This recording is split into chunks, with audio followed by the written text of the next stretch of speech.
Babasahin lang po natin ng sabay-sabay ang Acts chapter 16, 22 to 31. Sa Tagalog po natin to babasahin. Okay? Sabi mo nga sa katabi mo, handa ka na ba? Okay? Sige po, handa. Basa. Go! Nakisali ang mga tao sa pananakit sa kanila at pinahubaran sila ng mga pinuno at ipinahagupit. Pagkatapos hampasin ng paulit-ulit at pinagbantayang mabuti. Ipinasok sila ng bantay sa kaloob-looban ng bilangguan at inilagay ang kanilang mga paa sa pagitan ng dalawang mabibigat na kahoy. Nang maghahatang gabi na, ay nanalangin at umawit ng mga himno sa Diyos at nakikinig naman ang ibang mga bilanggo. Walang ano-ano'y lumindol ng malakas at nayanig pati biglang Amen. Nagising ang bantay ng bilangguan at ang makita niyang bukas sa mga pinto, inakala niyang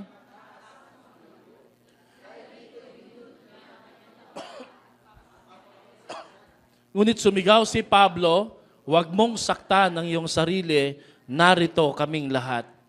Humingi ng ilaw ang bantay, patakbong pumasok at nanginginig na nagpatira pa.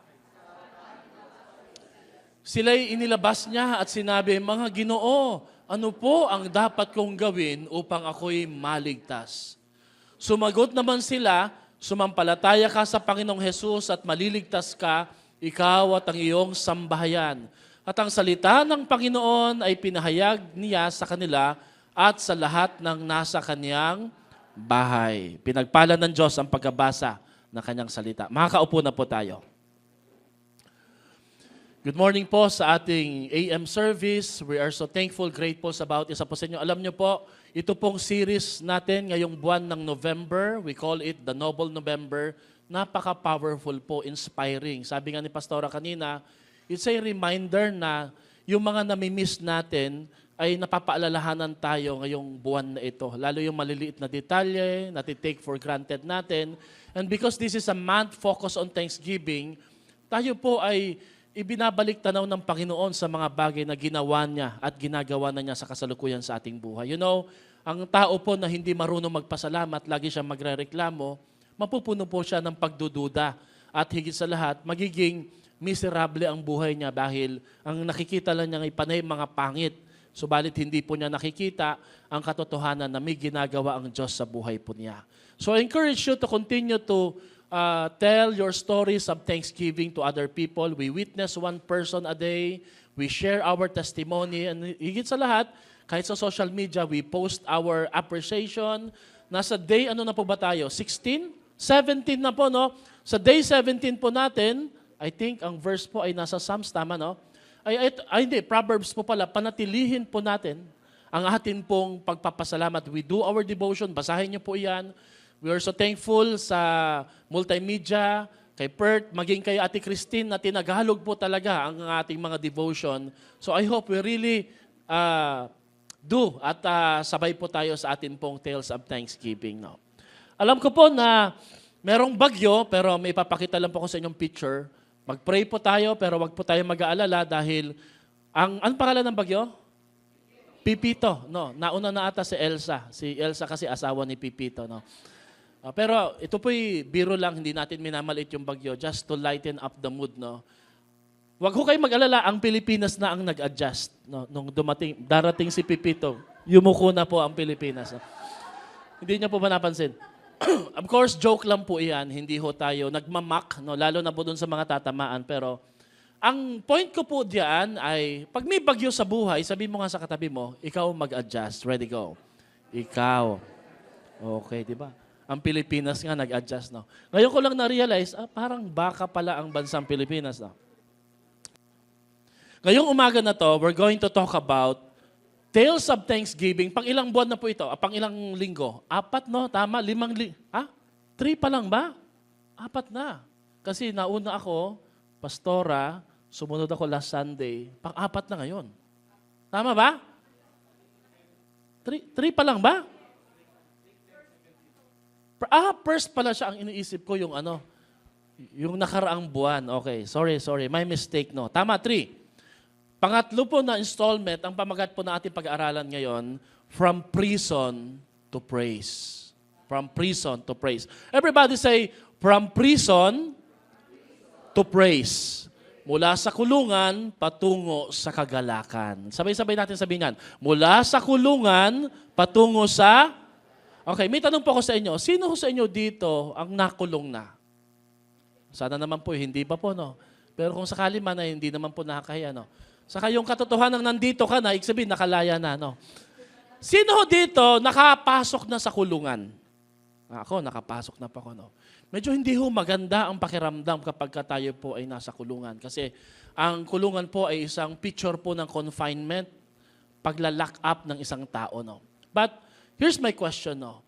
What is your prison right now? Ano po ang isang pakiramdam o kondisyon o sitwasyon sa buhay mo ngayon na tila baga kumukulong at umaagaw sa iyong kagalakan at pasasalamat?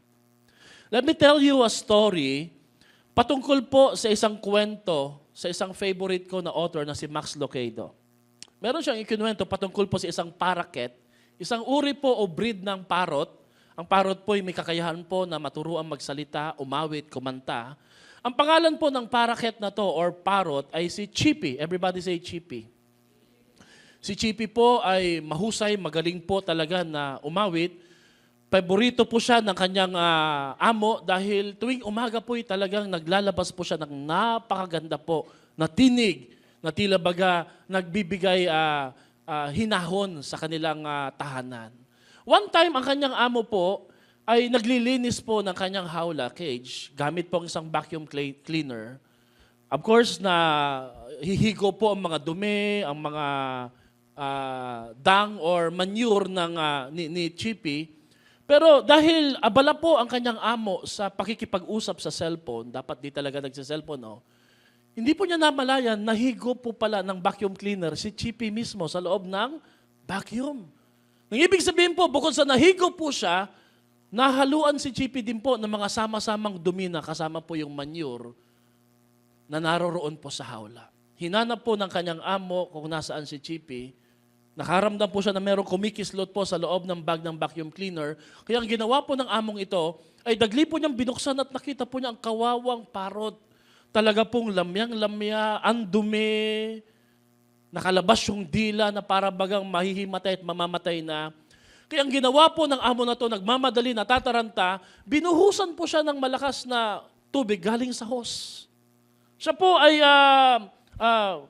pinaulanan ng tubig hanggang siya po ay mabasa, pero habang siya ay nababasa, siya rin po ay naiipit, siya po ay napipress ng lakas ng pressure ng tubig. But to make the long story short, na wala naman po yung dumi, yun nga lang po yung nabasa po si Chippy, isang parrot, isang parakeet. Kinabukasan po siya po ay inilagay uli sa hawla, pinatuyo. Nagtataka po yung may-ari, bakit? Simula ho yung pangyayaring iyon, ay kailanman hindi na po umawit at hindi na kumanta, ni hindi na rin po nagsalita si Chippy, ang parrot na ito. Buhay po siya, humihinga, nakadapo sa cage, pero mukhang nakalimutan na po ni Chippy na umawit at magsambit ng anumang salita na natutunan po niya. Meron ka bang alam na tao, o siguro ikaw ito, na dati ay madali sa iyo ang magpasalamat at umawit, kumanta ng papuri sa ating Diyos. Pero dahil sa ilang mga kadahilanan na maari pong humigop sa iyo, nagpadumi sa iyo, naglagay sa iyo sa isang sitwasyon na parang ikaw ay nag-agaw buhay, binasa ka, pinatuyo, pero pagkatapos po ng mga pangyayaring iyon, akala po ng ibang tao ay madali lang para sa iyo ang makarecover, pero hindi nila alam na wala sa iyong bibig, na wala sa iyong puso ang pagpupuri at pagpapasalamat sa ating Panginoon. Are you this kind of person? When was the last time you lift your hands and you lift your voice praising the Lord? You know, if I am Chippy, siguro hindi niyo po ako masisisi kung bakit huminto si Chippy na umawit. Dahil po sa nangyari sa kanya. At kung may katabi man ho kayo ngayon na dating masayahin, dating outgoing, dating enthusiastic, dating palakwento, dati pong nag-share ng gospel, dati pong masigasig sa paglilingkod sa ating Diyos, but for some reasons ay huminto po siya at naging malungkot ang kanyang buhay na divert sa ilang mga kasiyahan. Palagay ko po mag-agree po tayo, hindi natin siya masisisi bakit gano'n na siya ngayon. But our prayer ngayong umaga na to is that God will recover and God will help us deliver from our prison so that we can recover our praise to the Lord. Amen? Noong 1932, tumama sa Amerika ang Great Depression. 1932, palagay ko po wala pa hong buhay sa atin dito. No? Ang Great Depression po ay sobrang poverty, famine na nangyari sa Amerika na kumitil po ng maraming buhay. Malaki ang antas ng unemployment, agawan ng pagkain, at ang tindi ho nito ay umapekto talaga tumama sa bawat pamilya. Nasira, na-devastate, nalungkot. Alam niyo, noong 1932, kung kayo po yung makakaalala sa mga nagdaang buhay natin noon, simple ang buhay noon, madaling tumawa, madali tayong mapatawa, madali tayong magpasalamat sa mga bagay-bagay. Hindi kagaya ngayon kung kailan po maraming access sa technology, marami pong mga provision and privileges, parang hirap nating patawanin, mapagpasalamat at magpuri sa Diyos. Pero back then, madali po magpasalamat, but during 1932, ang tindi po ng epekto ng Great Depression na ito po ay naging paraan para i-picture out, ikwento po sa pamamagitan ng isang kanta ni John Turner at Geoffrey Parsons sa isang musika na kinanta ni Charlie Chaplin. Charlie Chaplin is actually a comedian, pero yung wit na kanyang pagpapatawa, meron pong moral at practical humor sense na talagang tatago sa puso mo. Hulaan niyo po kung anong kanta na to. Ang kantang ito ay may lyrics na nagsasabing during the time of depression in, smile though your heart is aching. Smile even though it's breaking. When there are clouds in the sky, you will get by. If you will smile, with your fear and sorrow, smile and maybe tomorrow, you will find that life is still worthwhile if you would just smile. Sino ho nakakaalam ng kwento na to? Smile, though your heart is aching. Parang nanonood ka po ng Captain America nung old version pa po niya na batang-bata pa po siya. Pinakikinggan ko po yung kanta na to, bata pa po ko, alam ko na yung kanta na to. Pero nung nalaman ko yung background ng kanta na to, na-realize ko, naiyak ako, alam niyo kung bakit?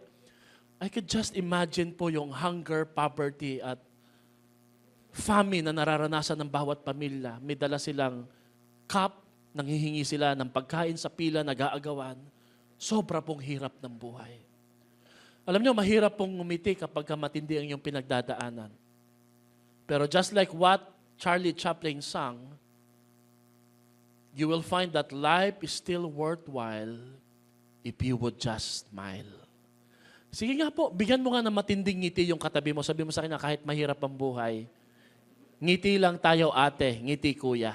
No? Amen? Kaya pinakanta natin yun eh. Nung pastor ako sa Hagonoy, isa yan sa mga favorite song po namin doon.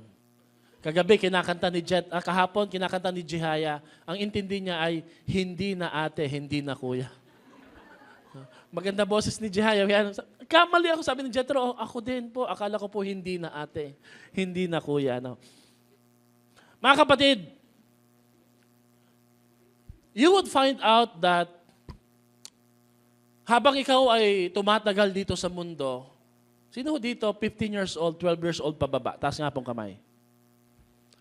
Pag kayo po ay mga bata pa, ang pangarap niyo po ay lumaki. Tama ba? Sana lumaki na ako eh. Huwag muna dahil mahirap ang buhay ng mga ate at kuya. Marirealize nyo to pag kayo po ay single parent, parent na, or breadwinner na. Makikita nyo po, yung mga ate at kuya nyo po, hirap pong umiti. Bakit? Ang daming binabayaran. Amen ba? Sa mga nagmamadaling tumanda, diyan muna kayo. Malungkot dito. That's the reality. Amen? Tama ba? I-enjoy nyo po yung youth nyo. Bakit? Dahil pag kayo po'y naging parent na, pag kayo'y lumaki na, yung tulog na hindi nyo po ginagamit ngayon, hahanap-hanapin nyo. Yung pagkain po na pinapabayaan nyo lang, yung privileges na nakikita nyo at may access kayo, pag lumaki na ho kayo at nagkaroon na kayo ng edad 30 to 40, 50, mamimiss nyo po mga bagay na iyon. Pakisabi nga sa katabi mo, dyan muna kayo, mahirap dito. However, I'm just telling the reality, but there is a name, a person who can help us recover our praise and our smile.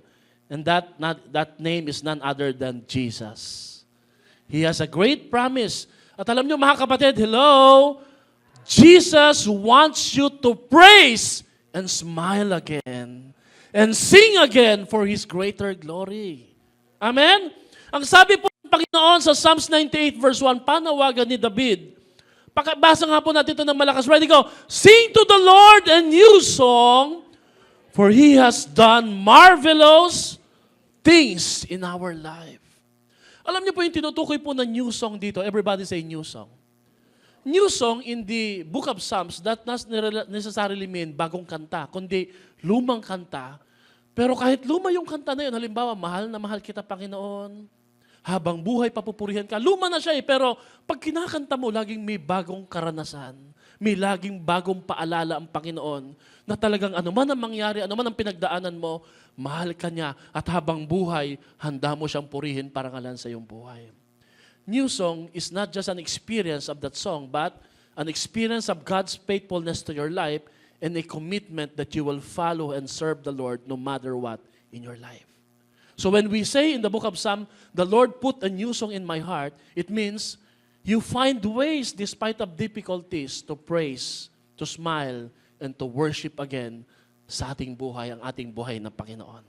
Pumalakpak nga po ang handang magpuri sa ating Panginoon. Ang kwento nila Paul at Silas ay ganito mismo nangyari. Pumunta ho sila sa bahay panalanginan, nakatagpo po nila habang sila'y nangangaral, ang isang slave girl, isa pong batang babae na alipin at may kakayahang manghula dahil po sa spirito na umaanib sa kanya. Bad spirit, ibig sabihin po.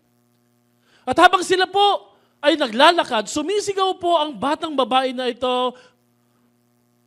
Sila ay kabilang sa God Most High na may kakayahang magpalaya sa kahit sino man.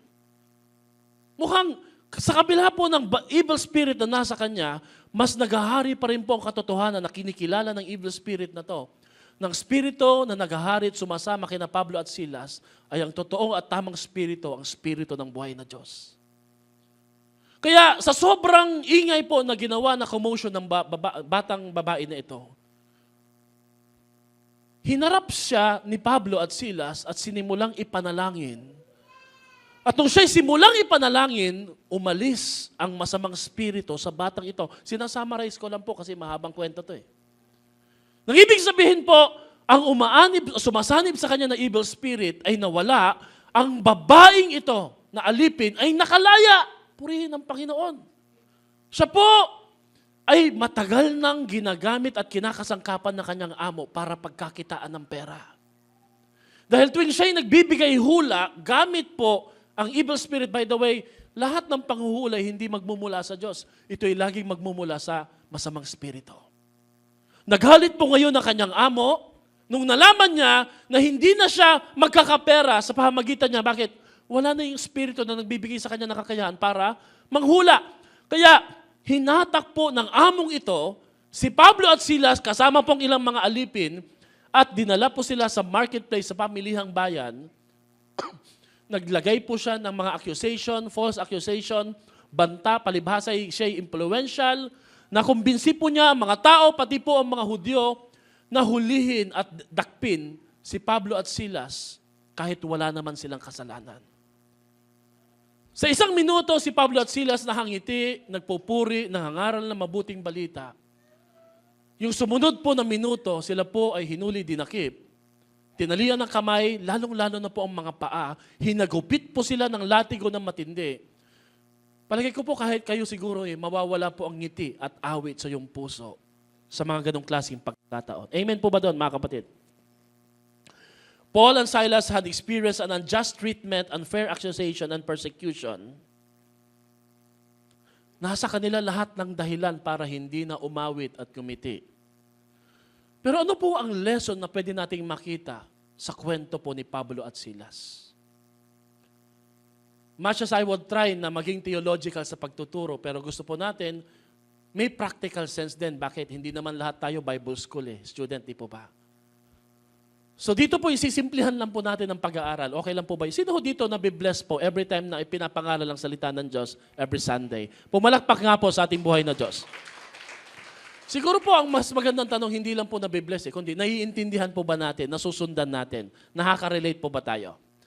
Ano-ano ang mga karanasan na naranasan ni Pablo at Silas at ano-ano po ang mga leksyon at katuruan na pwede rin nating kopyahin? Okay, how do we recover and transition from prison to praise? Again, sabi ko sa inyo, marami sa atin dito nasa prison, but God wants to deliver you so that you can praise the Lord again sa buhay. Pakita nga natin part yung picture na nakatali yung kanilang paa. Ang picture po ng kulungan natin ngayon, medyo yung ibang kulungan niya ngayon sa ibang bansa, no, sa Iceland, hindi sila nakakulong. They can roam around, meron silang kitchen, pwede silang magluto. Ang picture po ng kulungan nila Paul at Silas, bukod sa hinagupit, binugbog na sila, tinalian pa sila ng kahoy para pahirapan sila, para i-humiliate, pababain po ang dignidad nila. What are the tales of powerful praise and thanksgiving ni Paul at Silas? Because I believe ngayong hapon, umaga na to, kahit ikaw ay nasa kulungan, kaya mo ring umawit, kaya mo pa rin ngumiti, kaya mo pa rin ikwento ang kabutihan ng Diyos sa kabila ng lahat. Amen? Number 1. Principle number 1, realize that life may give and put you into prison. Alam niyo po, kahit Kristiyano ka, kahit na nag-church ka, leader ka na, alam po ito ng mga cell leaders natin, no? Kahit ano pa man ang antas ng iyong spiritual, hindi ka exempted sa mga tinatawag nating prisons in life. Meron pong prison na kung saan tinatawag nating poverty, wala kang pera kaya limitado ka. Prison is a picture of limitation. Meron pong prison ng depression, ng emotional sicknesses. Meron pong prison na tinatawag po na broken-hearted. Sino ho dito, broken-hearted ka? Nakakulong ka sa kapighatian, di ba? Di ka makangiti. Meron naman pong prison po sa broken relationship, awayan, conflict. Iba't iba po ang prison. Pero lagi lang natin tatandaan, ang buhay po ay magdadala ng kulungan sa ating mga buhay. Ano po bang picture or definition ng salitang prison? Nung na-research ko po kung ano pong ibig sabihin ng salitang prison, prison is a word used as a counter-word with the word imprisonment, reflecting suffering, condemnation, misery, punishment, and oppression. And prison is a picture of darkness, ignorance, and lack of control. Ang prison daw po ay nagre-represent ng inverted image of valuable aspects of life. Nang ibig sabihin po, wala kang access sa kagalakan. Wala kang access sa light at knowledge at humanity, socialization, active self-determination. Bakit? Walang progress pagka nandun ka sa isang kulungan. Kaya po, ang top 3 daw po na pinakapangit na pwede mangyari sa isang tao na dapat nating iwasan, ang maaksidente, ang maka-aksidente, at makulong. Ayusin po natin yung mga choices natin. Baka meron kang choices ngayon or habit, magagalitin ka. Lagi kang nagagalit, mauuwi sa pag-aaway, makukulong ka. So babantayan natin lagi yung reaction natin.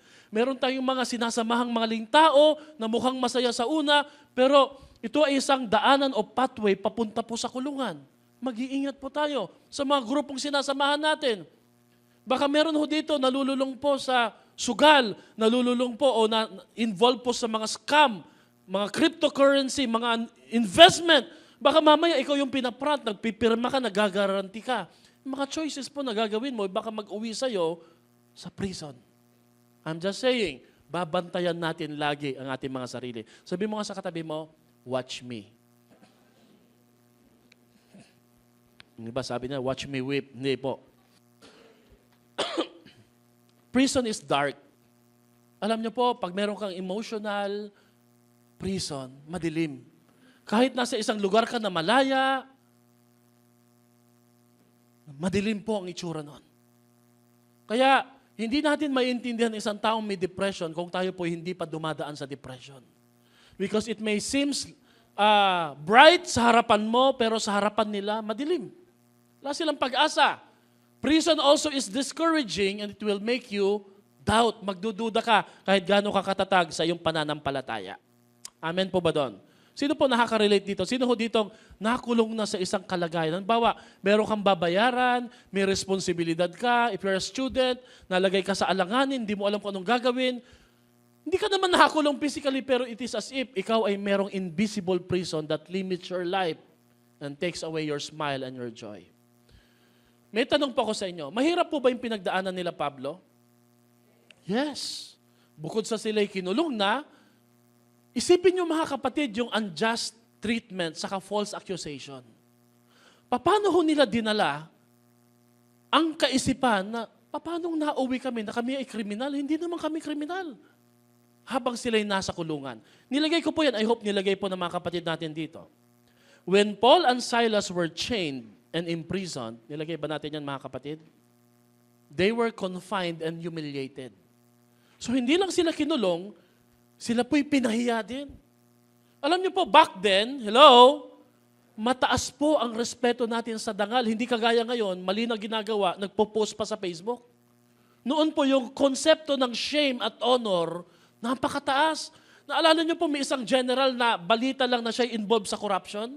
Nagpakamatay. Sorry for using that word. Hindi dapat Pero bakit? Kasi po back then, 2001, mataas po ang value, lalo na po paatras, mataas po ang konsepto ng mga tao sa shame and honor. Ngayon po, alam niyo pinakadelikado ngayon, hindi na tayo nahihiya kahit nakakahiya ang ginagawa natin. Amen?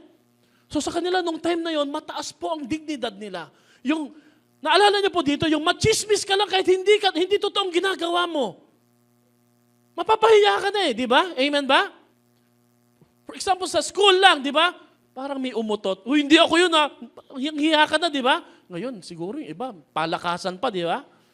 Di na nahihiya di? Bakit? Mataas po. Ang mga magulang, pag pinatawag ng mga teacher noon, hiyang-hiya sa mga kapitbahay. Bakit? Mataas po ang konsepto ng shame and honor ng mga tao during their time. So they were humiliated. They were put in a position of disgrace and shame. Their hands were tied, connected to the chains put into their feet. As their freedom were taken, their body suffers, their souls and spirit were also crushed and devastated. What do I mean? Hindi lang po yung kahirapang naranasan nila Pablo, yung kanilang pagkakakulong. Ang kahirapan po yung pakiramdam po nila na, ba't kami nauwi sa kalagayang ito? What's my point mga kapatid? It made them so difficult to praise and to smile in the Lord. Mas mahirap sa kanila ang magpuri sa ating Panginoon. Real talk. It was difficult for Paul and Silas to sing praise and give thanks to God. Just like you and me. Mahirap po talaga magpuri kapag matindi ang iyong pinagdadaanan sa buhay. So the question is, what is your prison in life? What limits and imprison you today? Ano pong naglilimita sa'yo? Ano pong nakaka-apekto sa'yo? No? Kung meron kang financial obligation, hindi lang naman yun yung problema mo. Ang problema mo, saan mo hahanapin to? At kung sakali mang may magpahiram sa'yo, ang tanong ho dito, paano mo siya babayaran? So yun po yung spear o yun po yung anatomy ng isang problema na nakikita lang natin, panlabas lang. Kaya pag may kaibigan ka nagsabing, alam mo, wala kaming pera, tingin mo, wala lang siyang pera, pero hindi mo alam yung sanga-sanga at kwento, yung ilalim ng iceberg ng problemang yon na nagdudulot sa kanyang buhay. When a person says, I have a depression, iniisip natin, malungkot lang siya, nagkukulong sa kwarto, but we don't know kung ano yung nagka-cloud sa kanya, mga madidilim na bahagi ng kanyang buhay, na only a depressed person can understand. Do you know what I mean? Naintindihan niyo po ba ang sinasabi ko? Ang sabi po ni Hill Harper, many of us are in our own prisons that are not made of iron bars. Yan yung katotohanan mga kapatid. Marami tayo sa atin ngayon dito, ang nakakulong sa mga kulungan na hindi naman talaga bakal. Mindset, situation, oppressive behavior, abuses, na nagkukulong po sa atin, limitation, intimidation, Siguro yung iba sa inyo dito na bully, nasabihan na hindi ka magaling, nawala yung kumpiyansa mo, it's a prison. Amen, mga kapatid? Ang sabi ni Friedrich Nietzsche, to live is to suffer, and to survive is to find some meaning in suffering. This is my encouragement about isa sa inyo, kagaya po ng ginawa ni Paul at Silas. Kung kayo po ay nagdurusa sa panahong ito, piliin niyo pong magdusa na hahanapin niyo po ano ang dahilan ng iyong pagdurusa. Because the moment you can find the purpose of your suffering, freedom will start to unfold sa buhay po ninyo. Nandun pa rin kayo sa kahirapan, may depression pa rin, may kahirapan pa rin, pero iba ng pananaw mo, ikaw ay para at tila bagang nakakalaya na. Amen? If you believe in the sovereignty of God, then you know that nothing can happen to you by accident. Just like Paul and Silas. Kung naniniwala ka na buhay ang Diyos, at ang Diyos na yung sinasamba, pinanampalatayahan ay dakila, makapangyarihan, alam niya ang lahat, kailangan tanggapin at panampalatayahan mo rin na walang nangyayari sa buhay mo ngayon na aksidente at hindi mo malalagpasan. Palakpakan niya po natin ang ating buhay ng Panginoon. Kung kayo'y naniniwala, malalagpasan po natin to. Amen? The most authentic thing about us is our capacity to create and to overcome, to endure, to transform, to love, and to be a greater than our suffering. Be that kind of person. Sinasabi ko ito sa inyo, ano man ang pinagdadaanan mo ngayon, you can create. You have the capacity to overcome. You have the capacity to endure. Just like Paul and Silas, nakakulong, hinagupit na, pinahiya. You have the capacity to transform your environment. You have the capacity to love and to become greater, to rise above your suffering and situation. Pakitapik nga lang ng marahan yung katabi mo, sabi mo sa kanya, ikaw yon kapatid. Kaya mo yan. Amen? Di ba? Amen. Sabi mo sa kanya, one day aabangan ko ang mas magandang version ng buhay mo. Sino dito excited na mas gagaling, mas gaganda, mas uhusay pa yung katabi mo? Si Elizabeth Kubler-Ross, sabi niya, the most beautiful people, sino dito may katabing maganda? Hindi po physical, but the most beautiful people we have known are those who have known defeat, known suffering, known struggles, known loss, but they have found their way out of those depths in life. Yung katabi mo, hindi yan nagpupuri, umaawit, hindi yan laging nakangiti, hindi yan masaya, dahil walang problema yan. Pero beautiful yan sa harapan ng ating Panginoon. Bakit? Alam niya paano lalagpasan ang kanyang mga pinagdadaanan sa kanyang buhay. Yan, kapatid, ang magbibigay sa iyo ng lakas so that you can turn your prison into praise. Palakpakan po natin ang ating Diyos. Sino ho dito ang mahilig manood ng movie? No, dati Netflix pa, di ba? Pero nung wala pang Netflix po ay VHS. BCD. Naabutan nyo pa yung Video City? Uupa ka, di ba? Magkakapain ka, di ba? May mga promo-promo pa yan. So, tatapik-tapikin mo pa yung CD player mo, VCD player, pag di gumagana, kakalangan mo ng papel, di ba? Gagawa ka ng mga pamamaraan. May mga wire po na 3 ang saksakan, may pula, puti, ano pa ba? Dilaw, alam nyo di ba? Pag hindi ka marunong, hindi ka makakapanood, aantayin mo yung marunong. Bakit? Nasaksak mo yung pampula doon sa pamputi. Wala namang sound, may picture, di ba? So, back then, yun po yung gusto kong panoorin. Isa po sa isang movie na hindi ko makalimutan, pinapanood ko to kay Pastora, lagi namin pinapanood. Hulaan nyo po, hindi James Bond, hindi Bandam movie. One of my favorite movie, very inspiring, is The Shawshank Redemption. Sino nakapanood? I encourage you to watch that movie. It's a movie about unfair treatment and just accusation. Si Andre Dufresne ay isang bank teller na akusahan po siya na pinatay niya ang kanyang misis na nalagay po sa isang adulterous relationship.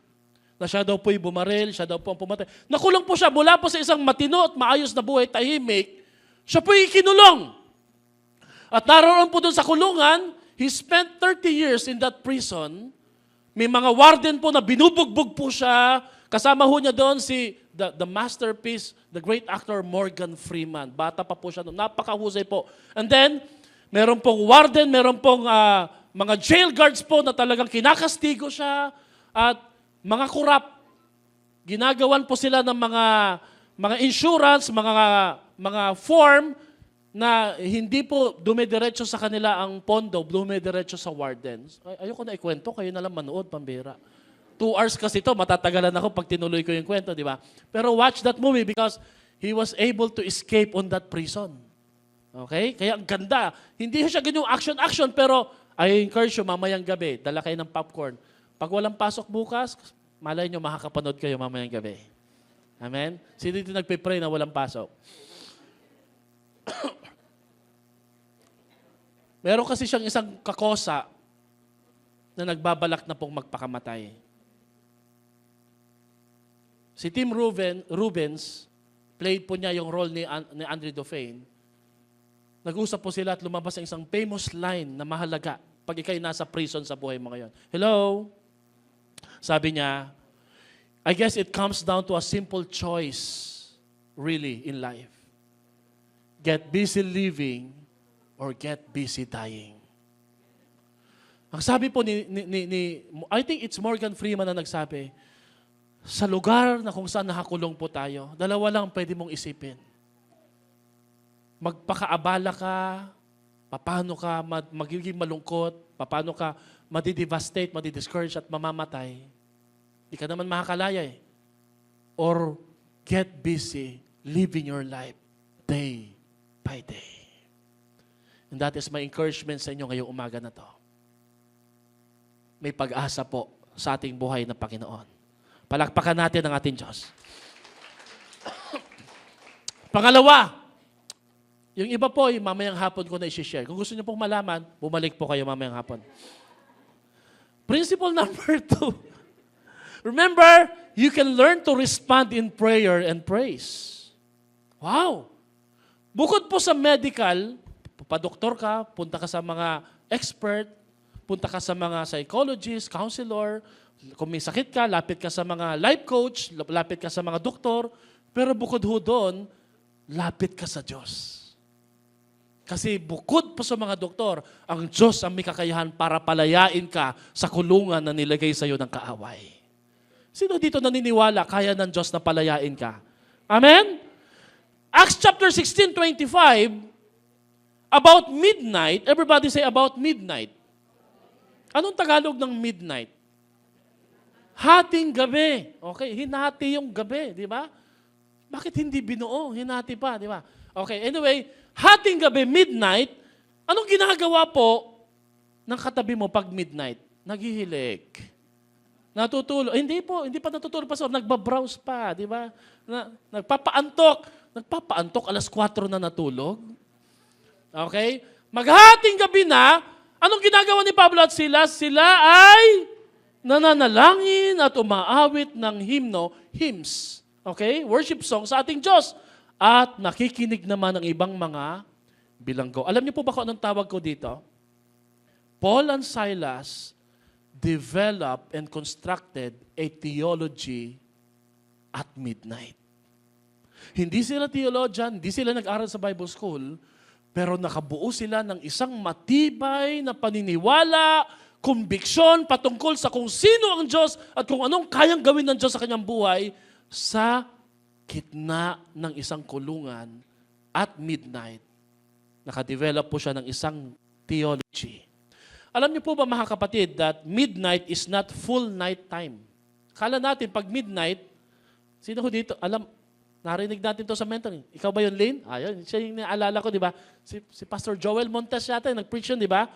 Midnight is not full night time. Alam niyo po ba kung anong midnight? It is actually in between night and daybreak. Paghating gabi, hindi ho yan buong gabi.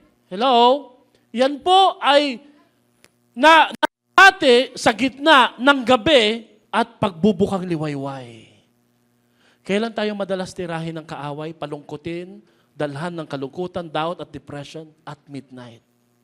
But there is hope because that midnight, huwag mong isipin na yan ay buong gabi. Yan po ay pagsibol at pasimula ng pagsikat ng bagong umaga ng pag-asa nagmumula sa ating buhay na Diyos.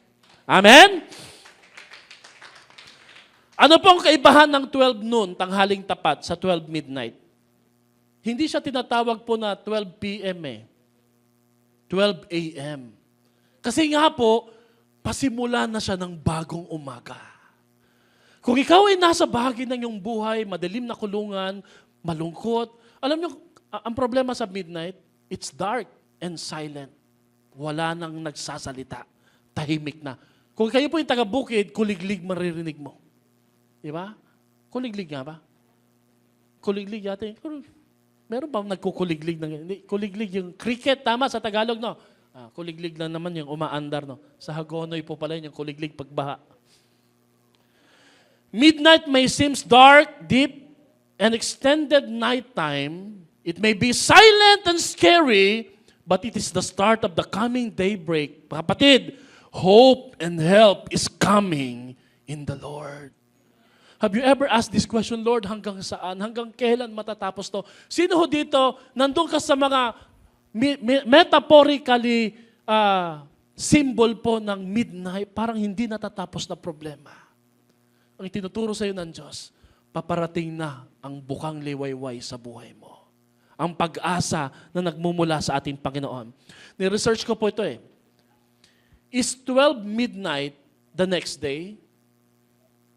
Is 12 midnight the next day? What does your cellphone says? Pagka alas 12 na, ano ng petsa niya? Mula sa 16 kagabi, kanina, nang nag-12 midnight, anong nakalagay sa mga gising pa? 17 na. Therefore, it's a new day and new beginning na galing kay Lord. Amen? Palakpakan niya po natin ang ating Diyos. Panaghoy, Kabanatang 3, talatang 22 hanggang 23. Ganito po sinasabi ng Panginoon patungkol sa midnight. Pag-ibig mo, Yahweh, hindi nagmamaliw. Kahabagan mo'y walang kapantay. Ito'y laging sariwa bawat umaga. Katapatan mo'y napakadakila. Mga kapatid, ang katotohanan ng pangako ng Diyos, anumang kadiliman ang pinagdadaanan mo ngayon, may pagsikat ng bagong umaga. Ang katapatan ni Lord kahapon, tatapatan niya uli sa bagong bukas ng higit pa sa kanyang katapatan. Hindi kanya pababayaan, hindi ka iiwanan ng Diyos. Therefore, you have the capacity to smile and to praise again because God will help you overcome and deliver your prison of your life. May Diyos na hindi po tulog. Amen? Kaya po, ang sabi po sa Psalms 113 verse 3, mula sa pagsikat ng araw hanggang sa pagluwog nito, ang pangalan ng Panginoon ay laging pupurihin. Kapatid, pag hindi ka marunong magpuri sa panahon na sumisikat ang araw, mahihirapan kang purihin ang Diyos sa panahon na lumulubog ang araw ng buhay mo. Habang maayos pang buhay mo, sanayan mo ang attitude of gratitude. Dahil pag sanay kang magpuri, it doesn't matter whether it's daybreak or nighttime, you will always smile and praise the Lord. Why? Because it's a habit. It's a discipline. Amen? Kanta ho ito eh, di ba? Sa pagsikat ng araw, hanggang sa paglubog nito, ngalan, papupurihan, di ba? Sambahin ka. Kakantahin natin to next Sunday. Amen? Tapos ang kanta na yan, may mga halong lingwahe, di ba? May Ilocano, di ba? Daydayawin ka, o aming Diyos, sa lahat ng... Ano to? Kantahan na tayo dito? Hindi po. Ang sarap magpuri kay Lord, di ba? Amen? Palakpakan niya po natin ang Panginoon. Ang sarap talaga ng tales of thanksgiving. Bakit? Ang kaaway, papaalalahanan ka, wala kang dahilan para magpasalamat sa Diyos. Tingnan mo ang buhay mo. Pero ang Panginoon magsasabi sa iyo, that's a lie. I am good. I am in control. I can reverse your situation. There is hope at the end. I can turn your prison into praise. Amen? Ano po ang powerful resort ng prayer and praise? Verse 25. And suddenly there was a great earthquake. Galing, di ba? Biglang naging English mula sa Tagalog, no? And suddenly there was a great earthquake. So that the foundations of the prison were shaken.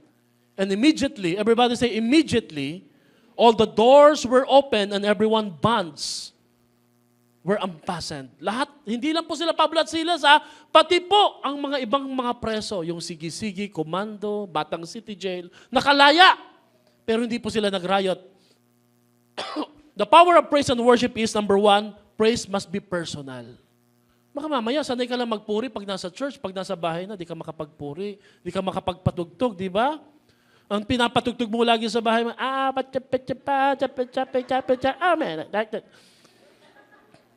Purihin mo ang Lord personally. Amen. Ano po pinatutugtog mo sa iyong sasakyan, sa iyong mga cellphone, di ba? Pag hindi ka sanay magpuri kay Lord, hindi yan bahagi sa sistema mo. Kaya nga po ang kanta nating, I raise my hallelujah, praise is my weapon. May sandata ka. Bakit ka nagpapadaig? Bakit ka kailangan malugmok sa kalungkutan at pag-iyak kung pwede mong hugutin ang iyong power, ang iyong weapon, which is your praise in the Lord. Amen? Sabi mo nga sa katabi mo, gamitin mo ang iyong pagsamba sa ating Diyos. Pangalawa, praise is powerful. Do you believe that praise is powerful? Praise is promising. So every time pala na iniisip mo magpuri, sasamba ko kay Lord, hindi ako magpapalit. Bakit? Gusto kong maabutan ang ganda at excellent na pagtugtog ng worship team. Do you believe magaling po ang ating worship team? Amen? Para namang hindi kayo naniniwala di ba? Sino pong naniniwala? Bukod sa magaganda at pogi na sila, mahusay sila, pinagpapraktisan talaga nila. Amen? Pinagpapraktisan nila tayo. Hindi po, naghahanda talaga sila. Amen? Paul and Silas, one decision to praise and worship God. Andyan ba yan, Kuya Bert? Paul and Silas, one decision to praise and worship God inside the prison created a series of effects and outcome, a phenomenon that none can explain and none can fathom. Tingin mo, walang kwenta at dating ang praise? Sige, huwag ka mag-praise. Matindi sitwasyon mo sa iyong pamilya? Sige, huwag ka magpuri kay Lord. Huwag mo siyang sambahin. Iba ang isipin mo. Alam niyo problema? Sa problema, dadalhin ka neto sa amusement. Gusto mo magsaya na magsaya dahil may problema ka. That's not how you face problem. You face problem through prayer and praise in the Lord. Sino ho dito? Tara, mamasyal muna tayo. Gala tayo. Bakit? Problema ko Hindi nawawala ang problema. Yeah, that's the way of the world para isolve ang problema. Tawanan mo ang iyong problema. No. You can only solve a problem when you bring that problem to the Lord. Through praise. Anong sabi sa Bible? Magkulong ka sa iyong silid. Mag-pray ka. Mag-isa. Kung may kasama ka, sige. Pero mag-pray ka. Ilapit mo sa Diyos. Amen? Praise created the earthquake. Sino daw po ang nag-create ng earthquake? Hindi yung fault line. Ang ating pagpupuri, ang pagpupuri ni Pablo at Silas, praise caused the prison foundation to be shaken. Mga kapatid, ang tindi ng pundasyon during that time, paano ito natinag? Parang sinasabi ng Panginoon na mensahe niya, kahit gaano katibay pa ang kulungan na yan, kaya kong yanigin yan, kaya kong alisin yan, kaya kong tanggalin yan, kung may magpupuri sa aking banal na pangalan. Kahit matindi ang pinagdadaanan mo ngayon, wala iyan sa kapangyarihan ng ating buhay na Diyos. Praise, open, close doors. Sino ho dito? Limitado ka. May mga tao po pinagdidiskitahan ka, may papel ka nilalagay sa pinakailalim. Walang open opportunity sa buhay mo. But when you praise the Lord, it will create open doors. Ang mga lock at shackles, mga kalas at matatanggal. Bakit? Dahil ang Diyos po ay makapangyarihan sa ating mga buhay. The key to your prison walls is your praise and worship to God. Ang susi para ma-unlock ang iyong kulungan, ang iyong pagpupuri sa Diyos. Pastor, in my heart, I praise the Lord. That's not what I mean. Praise must be visible. Praise must be verbal. Ang pagpupuri dapat naririnig. Amen? In life, it's either you worship or you worry. But you can't do both. Hindi ka pwedeng nagwo-worry at nagwo-worship. Mahihirapan kang sumamba sa Diyos kung nag-aalala ka. Kaya dapat po, pipiliin mo lang ako'y mag-aalala ba, ako'y sasamba sa ating buhay na Panginoon. Amen po ba doon? May tanong po ko sa inyo, ano kung kinanta kaya nila na nagpayanig sa pundasyon? Ang kinanta ho ba nila ay, lahat posible. Nayanig, di ba? Kung sintonado pa, hindi nayanig. Di ba? Ano po kinanta nila? Palagay nyo ano kinanta nila? Shout to the Lord. Di ba? Ano kaya kinanta nila? Iisip ko, ano bang kanta na papuri sa Diyos ang nagpapayanig at nagkakalas po at nagbubukas po ng pintuan ng kulungan? Praising and praying to God while in our prison is inviting God in our situation and condition. Hindi nila hiningi na sila'y palayain. Nagpuri lang sila. It's an automatic response But their praise and thanksgiving caused God to deliver them. Hindi mo na kailangan magmakaawa sa Diyos. Lord, maawa ka, tulungan mo kami dito. Iligtas mo sila, ayusin mo siya, baguhin mo siya. Puriin mo lang magpuri. Make it a habit and a lifestyle. At ang Diyos po, ito ho yung tinatawag nating isang labanan na wala kang gagawin, ang Diyos lang gagawa. You like that? King Jehoshaphat? Sabi ni Lord kay King Jehoshaphat, makikita mo, wala kang gagawin. Ako mismo ang tatalo sa iyong kalaban. Sino dito gusto mong piliin ang parte mo na purihin ng Diyos at hindi mo agawin ang parte ng Diyos na ayusin at baguhin ang iyong sitwasyon? Palakpakan natin si Lord sa buhay natin. Let us not be surprised that Paul and Silas sang in prison because some of God's best work gets done in dark and discouraging prison. Mas matindi ang pagkilos ng Diyos kapag ikaw may mas matinding pinagdadaanan sa buhay. At alam niyo ang hamon dito, pag matinding pinagdadaanan mo sa buhay, matindi dapat ang faith mo. Dapat nag-create ho ito ng matinding pananampalataya, matinding paglapit. And how do you do that, Pastor? You figure it out. Because praise is personal. I cannot teach you that. Ikaw ang maglalabas niyan. Amen? Ikaw ang maglalabas niyan. Sino po natututo say amen? Take away truth. Not only will you discover what you believe in times of trouble, that's also the time when the world will discover what you believe. Ang kagandahan po ng kwento ni Pablo at Silas ho dito, ay habang sila'y nagpupuri at umaawit sa Panginoon, ang sabi ho doon sa verse, the prisoners were listening to them. Mga kapatid, may nakikinig sa atin kung nagre-reklamo ka ba. May nakikinig sa'yo kung nagdududa ka ba. May nakikinig sa'yo. Sinabi mo kanina mabuti ang Diyos sa post mo, pero ngayon nagre-reklamo ka, nangihina ka na. There are people around you who are listening to your praise. Huwag mong ihinto. People are listening to us. Are you going to complain or give a thanksgiving? Are you going to grumble or praise the Lord sa ating buhay? Mga kapatid, piliin mo magpuri sa ating buhay na Diyos. Palakpakan natin si Lord sa buhay natin. Pangatlo at panghuli, refuse to listen only to your pain but hear God's purpose as well. What good or great about this story is this? From this story came the most powerful verse na some of you are praying or claiming. Acts 16:31, believe in the Lord Jesus Christ and you will be saved, you and your household. But before that happened, ang nangyari muna dito yung pinagdaanan ni Pablo at Silas. Kapatid, ano po message dito?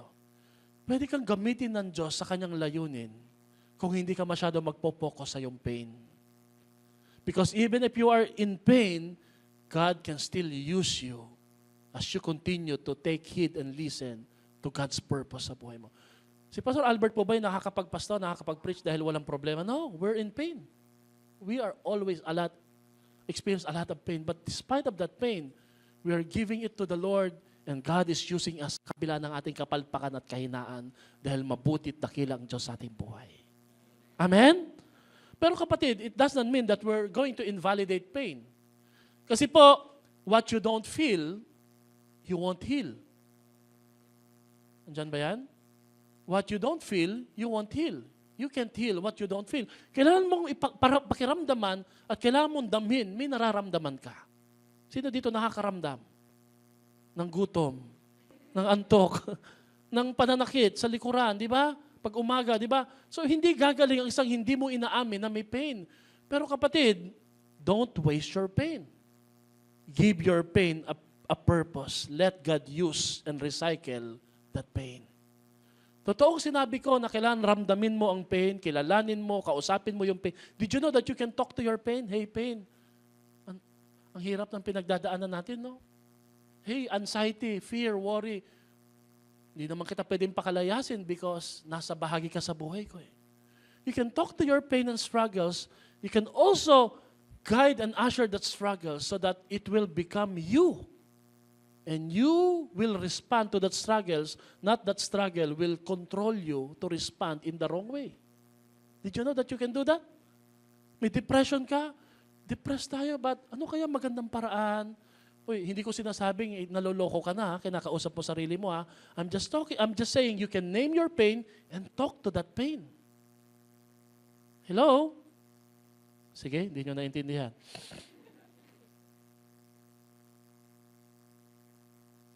Our hearts are all prison walls when we hold people captive with chains of unforgiveness. Sino po nanakit sa'yo?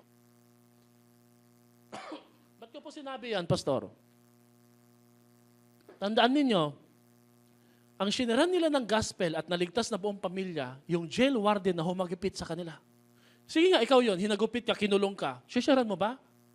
Baka sabihin mo, kami nga ho pala yung kinulong nyo. Ano ngayon? Sabi ko sa inyo, yung matindi backup namin, ito ng rest back ng Diyos. Dapat tumakas na sila. Bakit? Ang tungkulin po ng gwardiya na yon, jail guard, pag nalaman niya nakatakas, lagot siya sa emperador. Kailangan niyang patayin yung sarili niya bago pugutan pa siya at balatan ng buhay. Hindi tumakas sila, Pablo. In pain sila, pwede na nilang ipamukha, ano kayo? Sino kayo? Nanakit kayo kanina? Sabi na wala kaming mali. Instead, ang sabi nila, huwag mong gawin yan, nandito kami. To the point na ang sinabi ng jail warden, iuuwi namin kayo sa bayan. At sabi ko doon, di ko na binasa, hinugasan, nilinis sa kanilang mga sugat. Ang mga taong nananakit sa inyo, darating yung time, gagamitin ni Lord para ang kamay na nang hagupit sa inyo, gagamitin niya para pagpalain kayo, para i-bless kayo, para yakapin kayo. Ganon katindi ang kapangyarihan ng pagpupuri pag ikaw ay marunong magpasalamat sa ating buhay na Diyos. Hey, yung mga tao pong nananakit sa inyo, kinamumuhian mo, nalulungkot ka sa kanilang buhay, pagpasalamat mo sila kay Lord. Ipag-pray mo, Lord, alam ko maling ginawa nila, pero Lord, I remember the best, I forget the worst. Sometime in our life, naging mabuti din siyang tao, I praise them for your life. And God can turn that person and can transform that person. They can use that person, He can use that person to bless you, to honor you. Amen? Never be a prisoner of your past hurts. It was just a lesson, not a life sentence. Naniniwala po ba kayo doon? Lesson lang po yun. Hindi ho sentensya.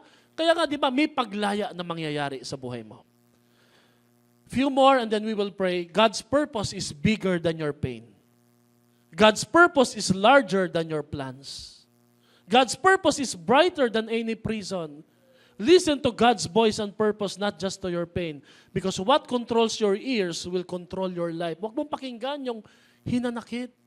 Gantihan mo yan. Huwag kang magpatawad. Bakit? Dahil pag ginawa mo yan, kukontrolin ka niya. And God will never bless you. Are you asking this question, Lord, bakit hindi mo ko bless, Lord? Ba't di ko pa natatanggap yung answered prayer? Think again. Maybe there's something in your life that is withholding God's blessing. It could be unforgiveness or bitterness sa buhay natin. Ang tunay na nakakapagpatawad, nakakapagpuri at malayang nakasasamba sa ating buhay na Diyos, hindi siya napipigilan. Amen? Sino po ang kailangang lumaya ngayong umaga na to? Ang headline ng Rome nung nakataka sila Pablo, ito yung headline ako, may dyaryo po nung time na yun, Abante. Flowers tuloy, no? Followers of Jesus. Paul and Silas broke out from prison, wanted with rewards. Palagay nyo, ganun mo ba ang magiging pamagat? Baka mas matindi pa po, no? Doon yung picture nila Pablo at Silas. No? Ito po yung headline ng mundo. But you know, ang headline ng langit, ito. Prison break! Both the prisoner and the guards are set free by the blood of Jesus. Paul and Silas escaped prison while the jailer escaped eternal damnation. Bakit? Pinatawad sila ni Lord, niligtas ni Lord ang kanilang pamilya. Bakit? may dalawang mama na piniling sundin ang kalooban ni Lord, hindi ang kanilang hinanakit na pinagdaanan sa buhay. Can we do that, mga kapatid, ngayong buwan na to, sa nalalabing 2 linggo? Can we choose to praise the Lord? Can we choose to worship the Lord? Can we choose to tell our thanksgiving to other people and say, hirap ang buhay, but God is good all the time. Let me share to you how God can forgive you, how God can bless you. Can we do that, mga kapatid? Instead na mag-focus po tayo sa ibang mga bagay, mag-focus po tayo sa anong magagawa ng Diyos sa buhay po natin. Amen? Say amen po, mga kapatid. This is a picture of birds singing, how they sing during cold days or winter sa ibang bansa. Have you seen the melody or the music of the birds when they sing? The only way that it was captured is because ito po ay puno at napapabalibutan ng fog. Kaya kuhang-kuha po nila yung fog na lumalabas na boses ng ibon habang kumakanta. My point is this, mga kapatid, kahit malamig ang bahagi ng buhay mo ngayon, palabasin mo ang papuri at pagsamba sa ating buhay na Diyos. Dahil kitang-kita po ito ng langit at gagamitin ng Diyos ang mga papuri at pagsamba mo para maging weapon so that God can deliver you at papalayain ka from prison to praise. Amen? One last thing. Hindi ko pa nasusubukan pero plano ko pag gumaling na yung ubo ko. No? Meron pong challenge sa Facebook na ang pamagat ay Do-Re-Mi Challenge. Di ba? Yung, may picture ba yan? Sino dito naglalaro? Do-Re-Mi, di ba? Ang Do-Re-Mi Challenge, kakanta ka, tapos may butas na papasok at aakma ho doon, depende sa pitch ng iyong pagkakapanta kung saang bahagi ng Do-Re-Mi, Fa. Yung iba po yung magaling, mahusay, iba naman po talaga ay matindi rin po talaga ang boses. Talagang wala, hindi sumaswak, hindi na-shoot. No? Sino dito nag-try na po ng Do-Re-Mi Challenge? Try na po kayo? Okay. Hello?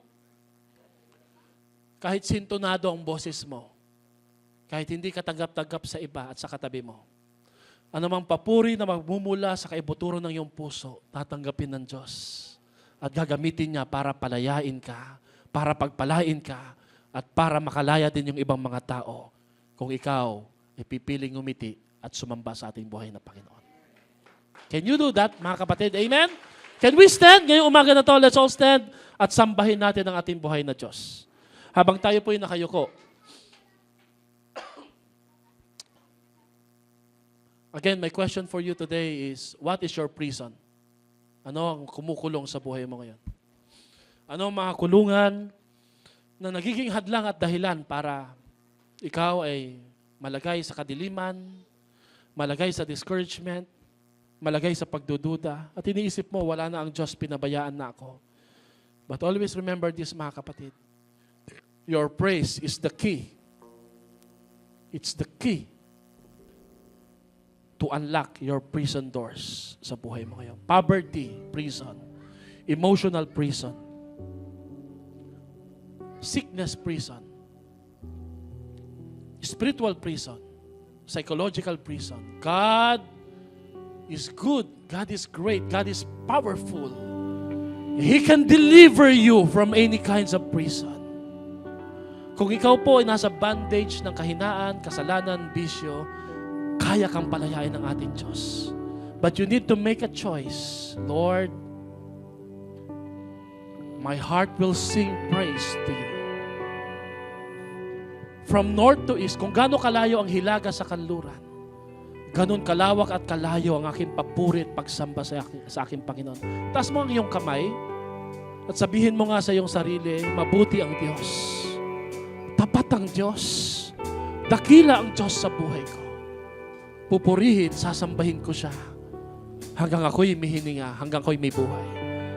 Habang binabanggit mo yan, I want you to release all the worries, the fear, the anxiety, the doubt. Sabi mo, Lord, sinusuko ko sa iyo ang aking kakulangan sa pera. Sinusuko ko sa iyo ang aking problema sa pamilya. Come on, surrender it to the Lord. Lift your hands to the Lord. At kung may tao po na kailangan kang patawarin, hingi mo ng tawad. Sabi mo, Lord, nire-release ko na po ito, Lord. Ayoko po na ikukulong niya ako lagi kahit tapos na ang pangyayaring yon. I choose to be free because God is my freedom right now. Hallelujah. Sino ho dito?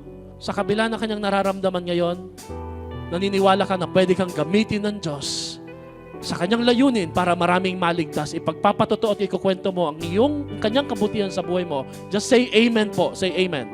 Amen. Amen. Palakpakan natin si Lord. And come on. In the name of Jesus, I pray right now, prison doors are being opened. Shackles are being released in your life. In Jesus' name we pray. Amen. Come on, let's sing this song. Let's worship Lord sa ating buhay.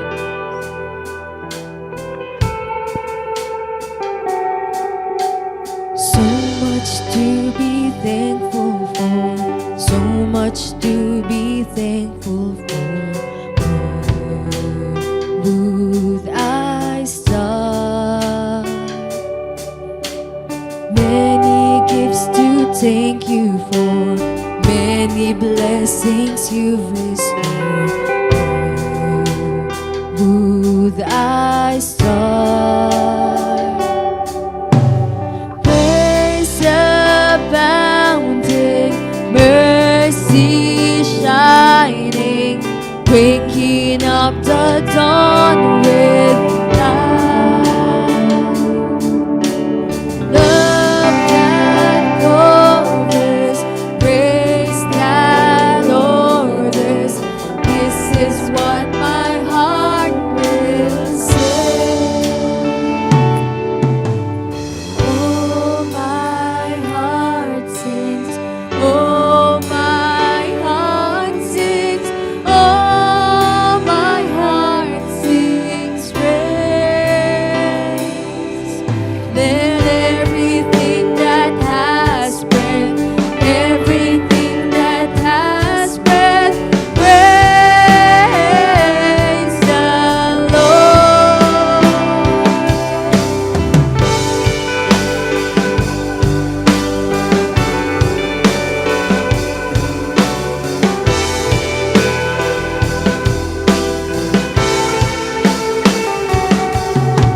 So much to be thankful for.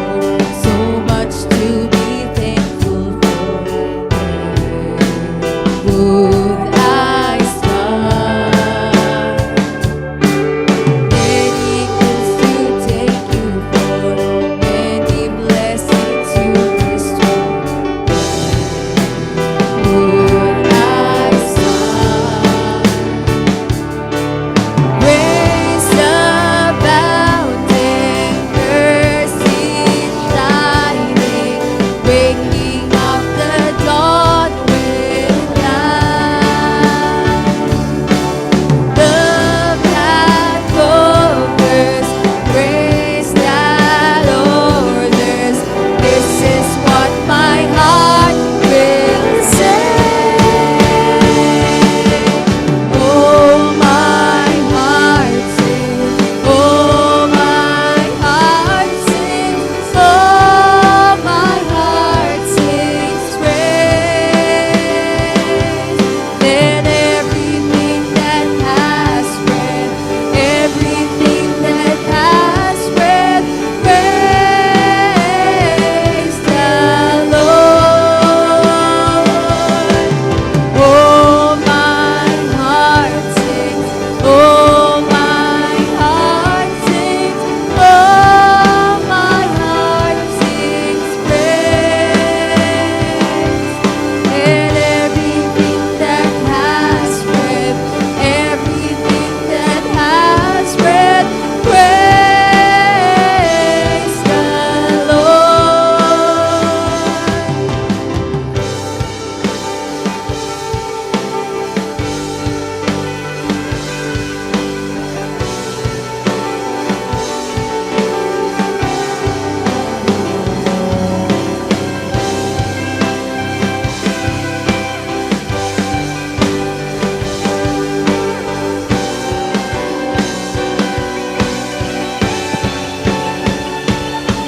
From the north to the south, from the east to the west, let everything that has breath praise. From the north to the south, from the east to the west, let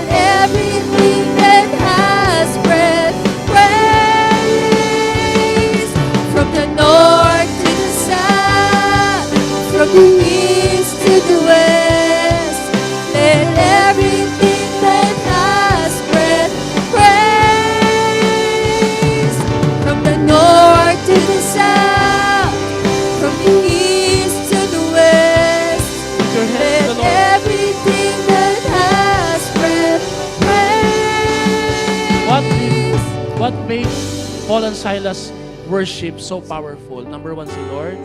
Number two, yung choice nila na magpuri kay Lord. Pangatlo, yung partnership nila ni Paul and Silas. Sino dito naniniwala, mas masarap magpuri pa kay Lord pag may ka-partner ka?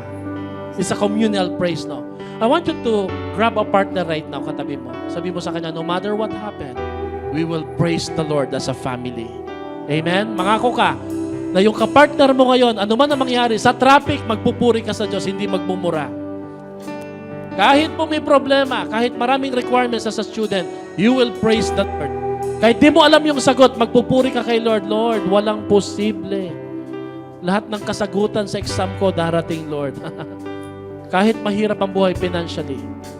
So hawakan mo yung kamay ng kapartner mo, taas niyo yung kamay ninyo. Let's sing, Oh My Heart Sing, as we close. Sabay-sabay, ready, go. Oh, my heart sings.